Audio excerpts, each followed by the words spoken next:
ராணிப்பேட்டையில் வீட்டிற்குள் இருந்த ஃப்ரிட்ஜ் வெடித்து சிதறியதால் அதிர்ச்சி நிலவுகிறது. கூடுதல் விவரங்களோடு நமது செய்தியாளர் அருளரசன் இணைகிறார். வணக்கம் அருளரசன், விபத்திற்கான காரணம் என்ன, மேலும் விவரம்?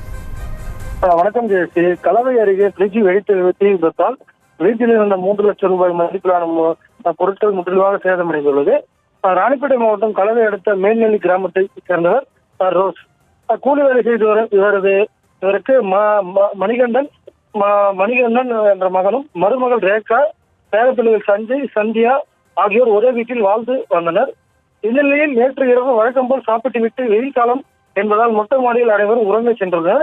அப்போது ரோஸ் மட்டும் வீட்டில் வெளியே உறங்கிக் கொண்டிருந்த போது நள்ளிரவு சுமார் 1 மணி அளவில் வீட்டில் உள்ளே இருந்த ஃப்ரிட்ஜ் அதிக சத்தத்துடன் வெடித்துள்ளது. அப்பொழுது வீட்டு திறந்து பார்த்தபோது வீடு முழுவதும் கொழுந்து விட்டு எரிந்துள்ளது. பார்த்து அதிர்ச்சி அடைந்தார் ரோஸ். மேலும் உடனடியாக மணிகண்டன் கலவை தீயணைப்பு நிலையத்துக்கு தகவல் தெரிவித்ததன் பேரில் தீயணைப்பு வீரர்கள் தாமதமாக அந்த பகுதிக்கு வந்தால் தீ முழுவதுமாக வீட்டில் இருந்த 2 பீரோ மற்றும் துணி, கட்டில், நெல், கலக்கா மூட்டைகள் என 3 லட்சம் ரூபாய் மதிப்பிலான பொருட்கள் முற்றிலுமாக எரிந்து சேதமானது. மேலும் இது தொடர்பாக கலவை போலீசார் சம்பவ இடத்திற்கு விரைந்து வந்து இந்த தீ விபத்து சம்பந்தமாக வழக்கு பதிவு செய்து விசாரணை நடத்தினர். மேலும் இது எதனால தீ பற்றியது, எதனால இந்த இது கொண்டு தொற்று விசாரணை நடத்தி வருகின்றனர். ஜெயஸ்ரீ, விவரங்களுக்கு நன்றி அருளரசன்.